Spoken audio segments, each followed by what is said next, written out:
VK Mishra present. हमारे channel पर बने रहने के लिए हमारे चैनल को लाल बटन दबा करके सब्सक्राइब करें और साथ में बेल आइकन घंटी दबाएं। ध्यायेत नित्यं महेशं रत्नगिरिनिभं चारुचन्द्रावदंसं रत्नाकल्पोज्ज्वलांगं परशुमृगवरा भीतिहस्तं प्रसन्नं पद्मासीनं समन्तात् अस्तुतमुर्गनैर्व्याघ्रकृतिं वशानं विश्वाद्यं विश्वबीजं निखिलभयहरं पंचवक्त्रं त्रिनेत्रम्। ओम नमः शिवाय। जय श्री राधे कृष्ण। आप सभी का हमारे YouTube चैनल पे बहुत बहुत स्वागत है। यूं ही ज्ञानवर्धक जानकारियाँ प्राप्त करने के लिए हमारे इस चैनल को लाल बटन दबा करके सब्सक्राइब करें, साथ में बेल आइकन घंटी दबाएं ताकि मेरे वीडियो का नोटिफिकेशन आपके पास सबसे पहले पहुंचे। आइए आज सुनते हैं सोमवार व्रत की कथा। सोमवार व्रत में भगवान भोलेनाथ और माता पार्वती का पूजन किया जाता है। जो भी भक्त सच्ची श्रद्धा के साथ नियम व निष्ठा के साथ सोमवार का व्रत करते हैं या सोमवार व्रत का कथा श्रवण करते हैं, उन्हें सभी प्रकार के सुख और समृद्धि की प्राप्ति होती है। भगवान भोलेनाथ सभी मन की इच्छाओं को पूर्ण करते हैं। तो आइए सुनते हैं सोमवार व्रत की कथा। तो बोलिए प्रेम से भगवान भोलेनाथ की जय, माता पार्वती की जय। बहुत समय पहले की बात है कि एक समय श्री भूतनाथ महादेव जी मृत्यु लोक में विहार की इच्छा करके माता पार्वती के साथ वहां आए और विदर्भ देश की अमरावती नगरी, जो कि सभी सुखों से परिपूर्ण थी, वहां पधारे। वहां के राजा द्वारा बनाए एक अत्यंत सुंदर शिव मंदिर था, जहां पर वह रहने लगे।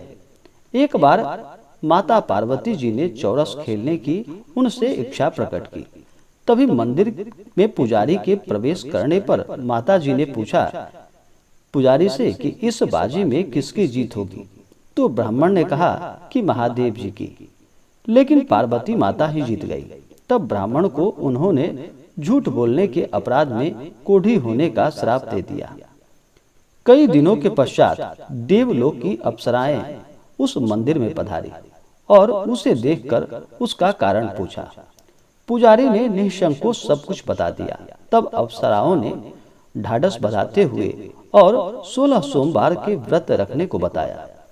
विधि पूछने पर उन्होंने विधि भी उनसे बताई। इसके बाद शिव जी की कृपा से उस ब्राह्मण के सारे मनोरथ पूर्ण हुए और फिर अप्सराएं वहां स्वर्गलोक से चली गई। ब्राह्मण ने सोमवार का व्रत करके रोग मुक्त होकर जीवन व्यतीत किया। कुछ दिन के बाद शिव पार्वती जी के पधारने पर पार्वती माता ने उसके रोग मुक्त होने का उस ब्राह्मण से कारण पूछा। तब ब्राह्मण ने सारी बातें बताई। तब माता पार्वती जी ने भी यही व्रत किया और उनकी भी मनोकामना पूर्ण हुई। उनके रूठे पुत्र कार्तिकेय जी माता के आज्ञाकारी हुए, परंतु कार्तिकेय जी ने अपने विचार परिवर्तन का उनसे कारण पूछा। तब माता पार्वती जी ने वही कथा उन्हें भी बताई। उसके बाद उनसे उनके मित्र ब्राह्मण ने पूछकर फिर यही व्रत किया। फिर वह ब्राह्मण विदेश चला गया और एक राजा के यहाँ स्वयंवर में गया। वहां राजा ने प्रण किया था कि एक हथनी एक माला जिसके गले में डालेगी वही अपनी पुत्री, उसी से उसका विवाह करेगा। वहां शिव कृपा से हथनी ने माला उस ब्राह्मण के गले में डाल दी। राजा ने उससे अपनी पुत्री का विवाह करा दिया। उस कन्या के पूछने पर ब्राह्मण ने उसे कथा बताई। तब उस कन्या ने भी वही व्रत कर एक सुंदर पुत्र पाया। बाद में उस पुत्र ने भी यही व्रत किया और एक वृद्ध राजा का राज्य पाया। जब वह नया राजा सोमवार की पूजा करने गया तो उसकी पत्नी अश्रद्धा होने से वहां नहीं गई।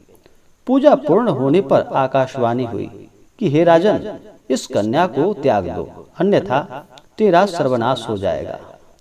अंत में उसने रानी को राज्य से निकाल दिया।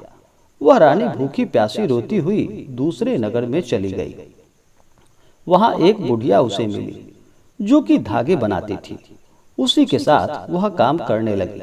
पर दूसरे दिन जब वो धागा बेचने के लिए निकली तो अचानक तेज हवा चली और सारे धागे उड़ गए। मालकिन ने गुस्से में आकर उसे काम से निकाल दिया। फिर रोते फिरते वह एक तेली के घर पहुंची। तेली ने उसे रख लिया, पर भंडार घर में जाते ही तेल के बर्तन गिर गए और तेल वहां बह गया, तो उस तेली ने भी उसे घर से निकाल दिया। इस प्रकार सभी जगह से निकाले जाने के बाद वह एक सुंदर वन में पहुंची।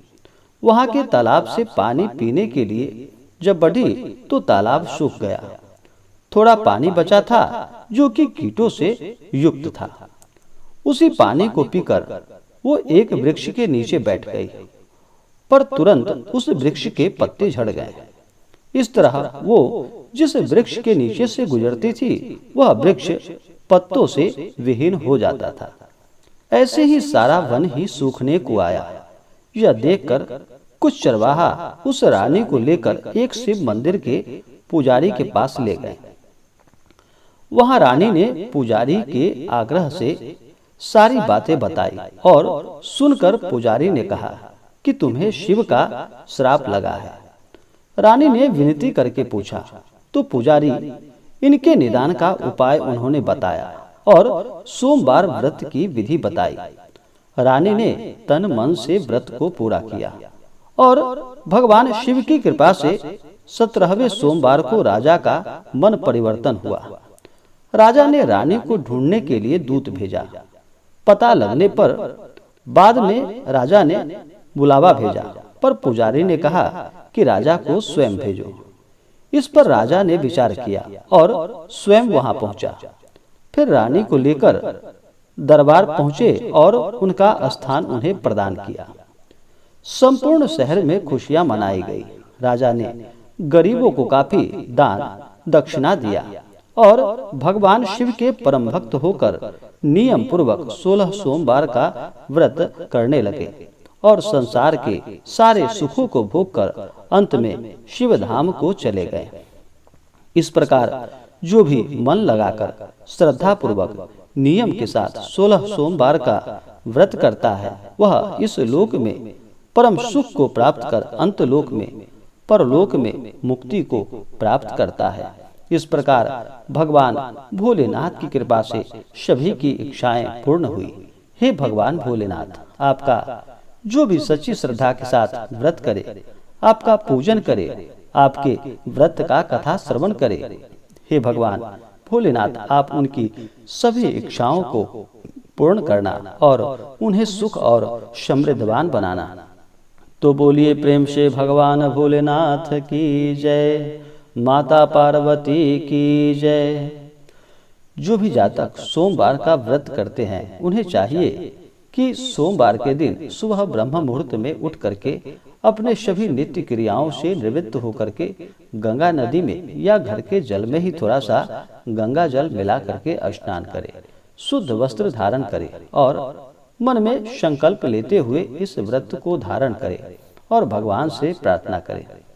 उसके बाद भगवान शिव का मंदिर में नहीं तो घर पे ही पंचोपचार या षोडशोपचार पूजन विधि के द्वारा भगवान भोलेनाथ का पूजन करें। भगवान भोलेनाथ ऐसे देव हैं जो कि थोड़े से जल से ही अपने भक्तों के ऊपर प्रसन्न हो जाते हैं और अपना कृपा बरसाते हैं। भगवान भोलेनाथ का इस दिन जल से अभिषेक करें, उनके ऊपर पंचामृत चढ़ाएं, शुद्ध गंगा जल भगवान भोलेनाथ को अर्पित करें। भगवान भोलेनाथ को वस्त्र चढ़ाएं, यज्ञोपवीत चढ़ाएं, अक्षत, चंदन, पुष्पों की माला भगवान भोलेनाथ को अर्पित करें। कमल का पुष्प अगर मिल जाए तो यह बहुत ही लाभकारी होता है।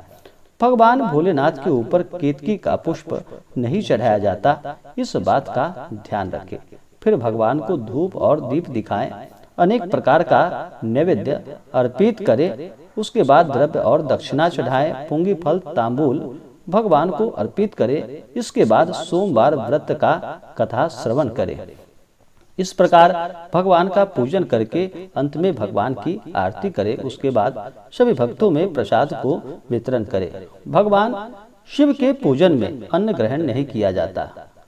जो भी व्रती हैं उनको इस दिन उपवास रहना चाहिए। अगर उपवास ना रह पाए तो एक समय फलाहार ग्रहण करें। दिन भर व्रत उपवास रहते हुए सुबह और शाम के वक्त भगवान का पूजन करे, रात्रि में एक समय मीठा भोजन ग्रहण करे और अगले दिन जाकर के सुबह उठ करके स्नान करके भगवान का पूजन करके ब्राह्मणों को दान दक्षिणा दे, ब्राह्मणों को भोजन कराए, गरीबों को भोजन कराए। इसके बाद फिर व्रत का पारण करे।